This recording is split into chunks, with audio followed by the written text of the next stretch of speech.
Salut à toi, ici Gislain du blog Imo Express Club. J'espère que tu vas bien. Bienvenue pour cette nouvelle vidéo. Alors, si c'est la première fois que tu me regardes, je t'invite à t'abonner à ma chaîne YouTube en me faisant un énorme pouce juste en dessous de cette vidéo. Et en plus, j'ai un cadeau pour toi, 1 heure de formation gratuite totalement offerte pour te permettre d'investir dans l'immobilier. Alors, le sujet de notre vidéo aujourd'hui, c'est comment atteindre la liberté financière. Je vais donc vous donner une liste d'actions à mettre en œuvre maintenant pour atteindre la liberté financière. Peut-être qu'aujourd'hui, vous êtes salarié et effectivement, quand on travaille 8 à 10 heures par jour, et ben, le soir, on rentre, on est fatigué, on n'arrive pas à mettre en œuvre un certain nombre de choses. Du week-end, on ne pense qu'à se reposer. Et effectivement, si on est éparpillé, et ben on n'arrivera pas à avancer suffisamment vite pour atteindre la liberté financière. Et vous vous êtes certainement demandé par où est-ce que vous devez commencer pour atteindre la liberté financière. Et ben, en fait, pour atteindre la liberté financière, il va falloir que vous mettiez en place des actions qui vont vous permettre de générer des revenus passifs en quasi automatique. Et en fait, c'est via ces revenus passifs qui sont générés en quasi automatique que vous allez pouvoir atteindre la liberté financière. Alors, comment on fait concrètement? Donc, c'est là où je vais vous donner les 10 actions que vous pouvez mettre en œuvre pour atteindre la liberté financière. Alors, la première action, c'est visiter un appartement. La deuxième action, c'est faire une offre. Donc, visiter un appartement, faire une offre. Est-ce que vous avez déjà visité un appartement et fait une offre? Donc, voilà les deux premières actions que vous pouvez mettre en œuvre.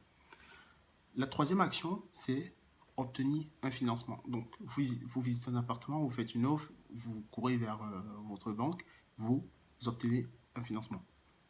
La quatrième action, c'est organiser des travaux de rénovation.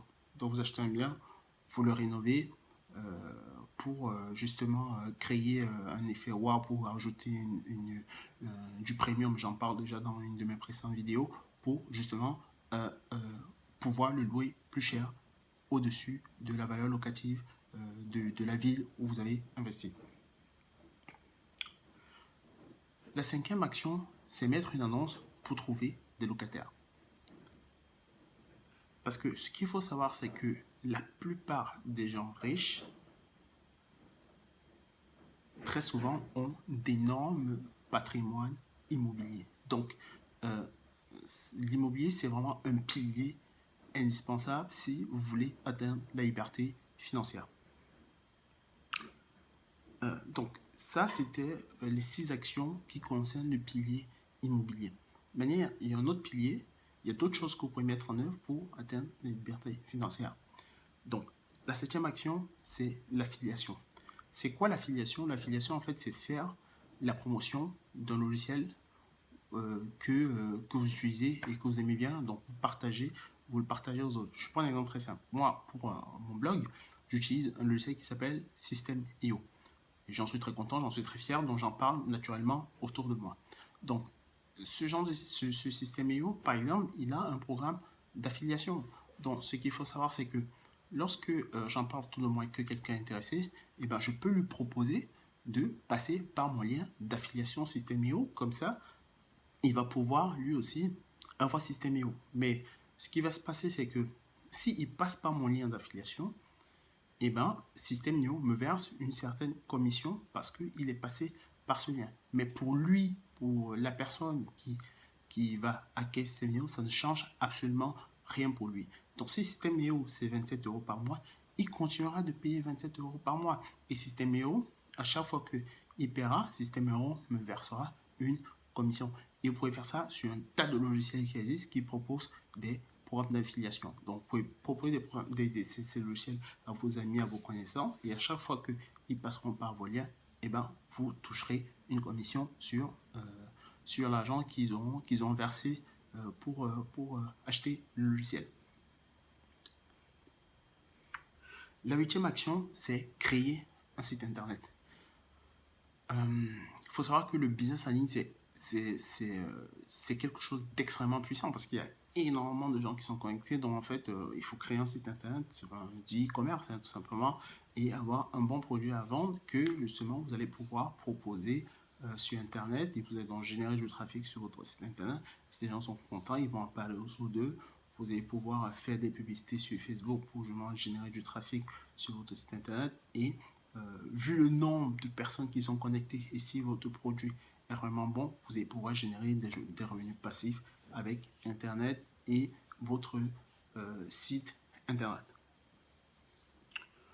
La neuvième action que vous pouvez mettre en œuvre, c'est créer un business. C'est-à-dire, moi j'ai un ami qui a monté un business de cours particuliers sur Skype. En fait, il s'est rendu compte que parfois, pour que ce soit beaucoup plus rentable encore pour les professeurs particuliers, il fallait éviter qu'ils se déplacent.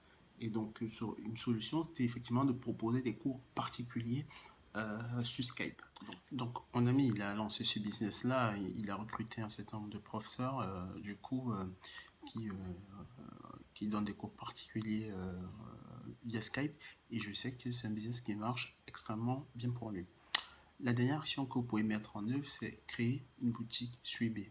Il vous suffit de faire un tour sur eBay, vous allez voir que on vend de tout, des meubles, des livres, des matelas. Donc, vous pouvez tout simplement créer une boutique sur eBay, vendre un certain nombre de choses et vous pouvez vous générer ainsi des revenus passifs et plus tard atteindre la liberté financière. Alors, donc voilà, je vous ai donné 10 actions à mettre en œuvre. Maintenant, si vous voulez atteindre la liberté financière, il est évident que ça demande du travail. Donc, ce n'est pas en s'asseyant dans votre canapé, en regardant Netflix et en mangeant des pizzas 4 fromages que vous allez pouvoir atteindre la liberté financière. Donc, il faut mettre ces actions en place dès maintenant si vous voulez atteindre la liberté financière. Donc, je vous remercie de m'avoir suivi pour cette vidéo et je vous souhaite de passer à l'action et à la prochaine pour une autre vidéo. Allez, ciao!